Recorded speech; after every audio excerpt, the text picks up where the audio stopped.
सबसे controversial decision था विजय सरदेसाई का। उन्होंने 5 साल वहां पे काम किया था। लग रहा था कि वो विनेबल कैंडिडेट है और आपने भी कहा था कि winnability will be the main criteria. आज सब लोग कह रहे हैं कि आपने विजय को डिनाई करके सीट गंवा दिया है। इसमें अभी मैं again I am repeating my example. I nurse the particular constituency in Khammam district as MLA Sathupalli name, अभी तो रिजर्व हो गया 5 साल। कोई कारण के अनुसार किसी और को टिकट दिया, उसी समय मैंने party decision is whatever the decision. लेकिन ये जो एक मिनट, उसमें ठीक है, मैं I am not disputing whatever, तो कोई भी काम बहुत किया इसमें नहीं। एक माइनॉरिटी कैंडिडेट, मतलब नॉट ओनली माइनॉरिटी, एक पीसीसी में एक सीनियर लीडर था, उसको सेलेक्ट किया गया, whatever the reason. But I went to him yesterday, personally I met him, I appealed him.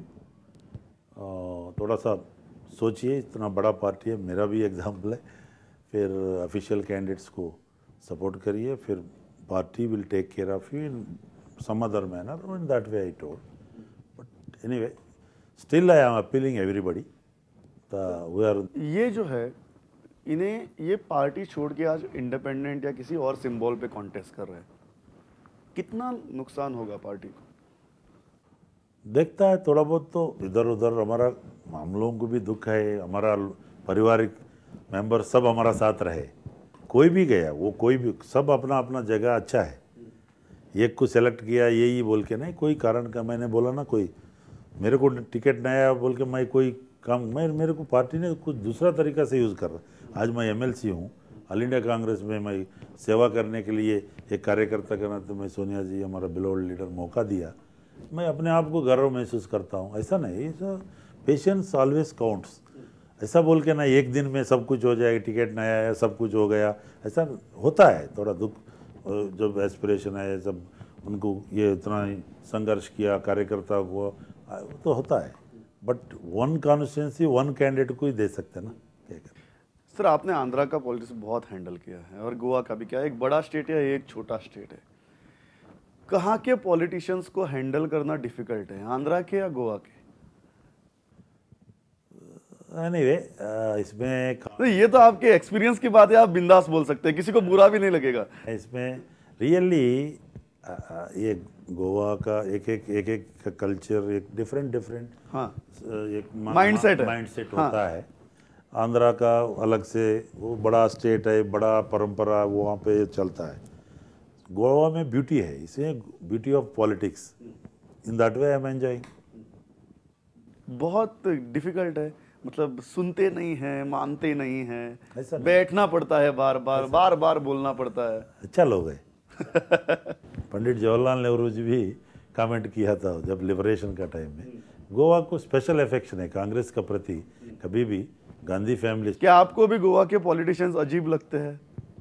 I can't say that, वो तो वेटरन लीडर, मतलब वो गलत इस हिसाब से नहीं, very different this thing, but anyway सब अल्टीमेटली सब अच्छा है इधर।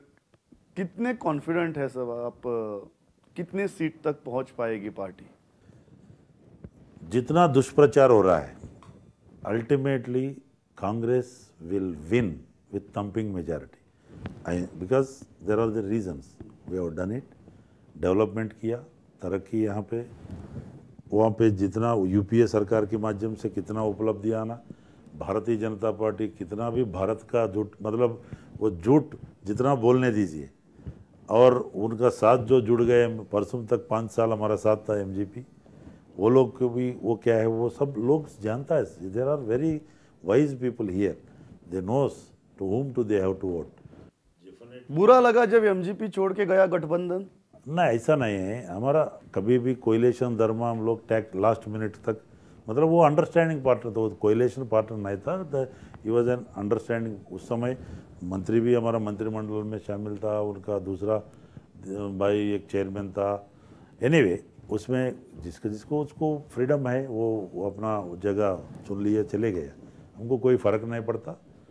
Congress as a Congress party, as a UPA government, and हमारा साथ एनसीपी एलियंस भी है, जरूर इस सरकार अच्छा मेजॉरिटी से हम लोग फॉर्म करने।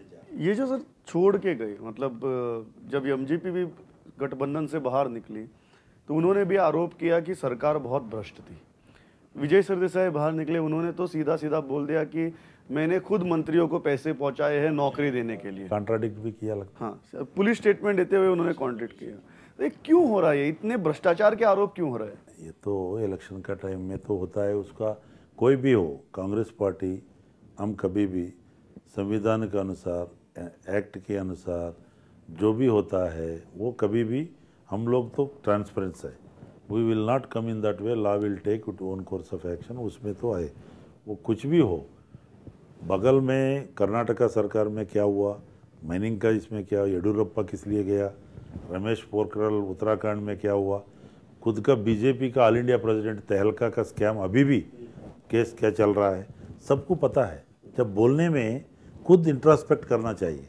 इधर का नेताओं का ईफी का क्या है, उनका कितना है, वो कैसा तरीका से लिया।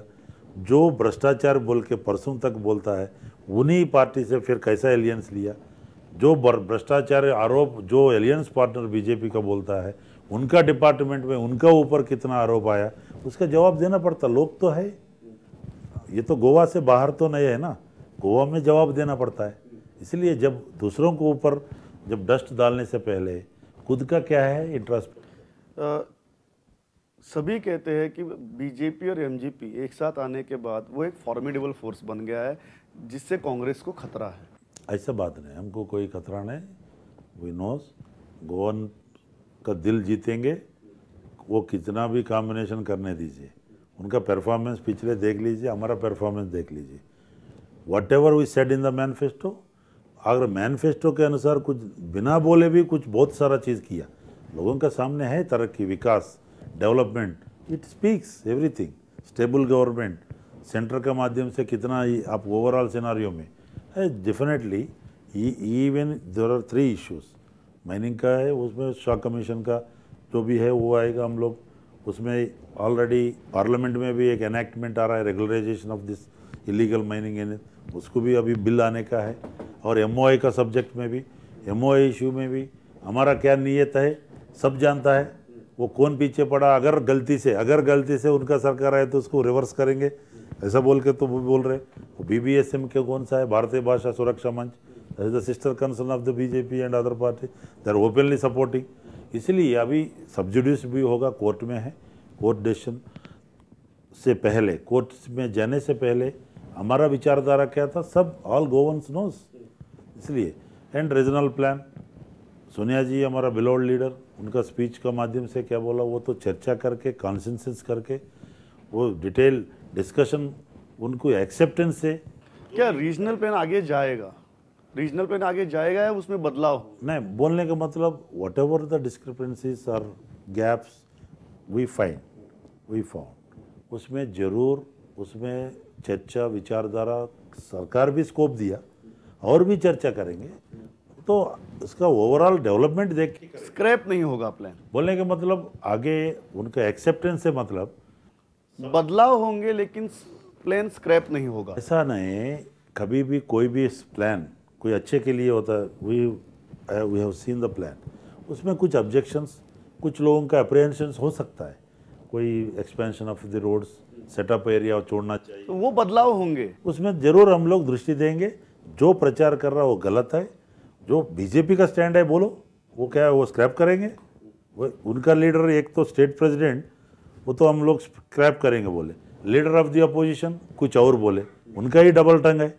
हमारा कभी भी स्पष्ट है, ओपन। मेरा यह स्थानीय लीडरशिप से नेशनल लीडरशिप तक बदलाव के लिए आप ओपन हैं। इसको उसमें एक्सेप्टेंस के साथ जो कुछ है थरो डिबेट करके उसको आगे लेके जाएंगे। अन्ना हजारे के मूवमेंट का कितना असर पड़ेगा इस इलेक्शन पे? ऐसा मूवमेंट बोल के उससे पहले ही कांग्रेस पार्टी, हमारा प्रिय नेता नेशनल एडवाइजरी काउंसिल्स के माध्यम से और हमारा प्लीनरी सेशन के माध्यम से ये करप्शन का खिलाफ आवाज़ उठाया कांग्रेस पार्टी। पहले वो जो भ्रष्टाचार का जो भी है, वो हमारा एलियंस पार्टनर्स को भी जेल में रखा। हमारा खुद का कोई एक आधा एमपीज का एलिगेशन है तो हमने किसी को छोड़ा नहीं, किसी को सपोर्ट नहीं किया। और कोर्ट, सुप्रीम कोर्ट के अनुसार जो भी हारा है, कोर्ट्स में जो भी हम इसमें दखल अंदाजा नहीं किया। ऑलवेज लॉ ऑफ लैंड को रेस्पेक्ट किया। ये है हमारा, ये अन्ना हजारे जी आके उनका पीछे कौन है सब जानता है। जितना मीडिया में hype, I can't say this word hype, इतना तो आज तो वो नज़र नहीं, सब जानता है कौन फोर्सेस है, कौन वेस्टेड इंटरेस्ट है, और आरएसएस चीफ का स्टेटमेंट पहले क्या था, बाद में क्या था, ये सब जानता है। सर आखिरी सवाल मेरा, दिगंबर कामत जी के नेतृत्व के नीचे ये इलेक्शन हो रहा है, अगर पार्टी कल जीत के आती है तो क्या दिगंबर कामत जी मुख्यमंत्री पद के दावेदार होंगे, फ्रंट रनर होंगे?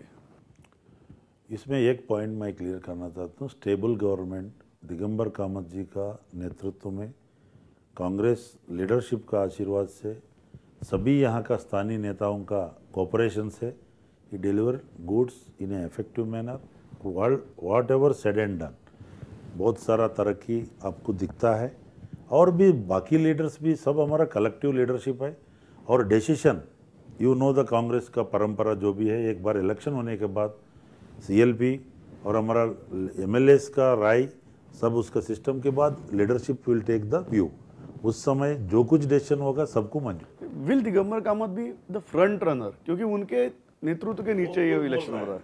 अब हमको खुद वो ऐसा लालच नहीं है कुछ, ये इसके लिए मैं as a discipline soldier of the Congress party 5 साल हमने स्टेबल सरकार दिया, ये मौका मेरे को लीडरशिप ने दिया, ये मेरा फर्ज बनता है। कांग्रेस सरकार फिर गोवंश को दिल जीत के एक कार्यकर्ता नाते सभी लीडर्स। लॉबिंग शुरू हो गया है अभी से? ऐसा नहीं, अभी से लॉबिंग शुरू हो गया है कांग्रेस में? मीडिया में जितना लॉबिंग का बात होता है, कोई लॉबिंग नहीं। क्या लॉबिंग? लॉबिंग लोगों का तरक्की कैसा करना, विकास कैसा करना, उसका लॉबी कर सकते हैं। ये बाकी ये लॉबी कांग्रेस में सीएम पोस्ट के लिए लॉबी करके फायदा नहीं है? नहीं, वो सब जानता है। पहले सब अपना अपना एरिया में जो कैंडिडेट्स, ऑफिशियल कैंडिडेट्स है, जो कांग्रेस पार्टी का हो या अलायंस पार्टनर एनसीपी का हो, उनका जीत कैसा हासिल करना, that is the bottom line, वो टास्क है हमारा। बाकी बाद में सेकंड फेज में जो जब रिजल्ट आने के बाद जरूर हमारा विश्वास है सरकार अच्छा मेजॉरिटी से बनाएंगे। जो भी लीडरशिप डिसाइड करेगा, जो एमएलएस का ट्रू डेमोक्रेटिक सिस्टम में जो चर्चा होगा, जो राय होगा, जो कॉन्सेंसस होगा, उसमें डिसीजन। तो इस वक्त सीएम कैंडिडेट पे पार्टी कोई कमिटमेंट नहीं देना चाहती? अभी सब, हम तो सबका एक ही है, हम जनता के पास तो जा रहे, सब जगह टकटका कर रहे। हमने क्या किया, विपक्ष ने क्या किया, कंपैरिजन करो। हमारा मैनिफेस्टो भी रिलीज करने वाला है 20 तारीख को। हम लोग मैनिफेस्टो, अच्छा मैनिफेस्टो से, पीपल मैनिफेस्टो, वो डेवलपमेंट ओरिएंटेड मैनिफेस्टो से हम लोग आ रहा है। जो कुछ कहेंगे वो करके दिखाएंगे। सो या आज आम्ही आईची मुलाखतांक सोपयतात, सगळ्या प्रश्नांची उत्तर दिल्यात आणि आपली स्टाइलीन उत्तर दिल्यात। सर बिजी है शेड्यूल आपका, फिर भी आप आए और इंटरव्यू दिया। Thanks a lot, it was pleasure talking. Thank you brother.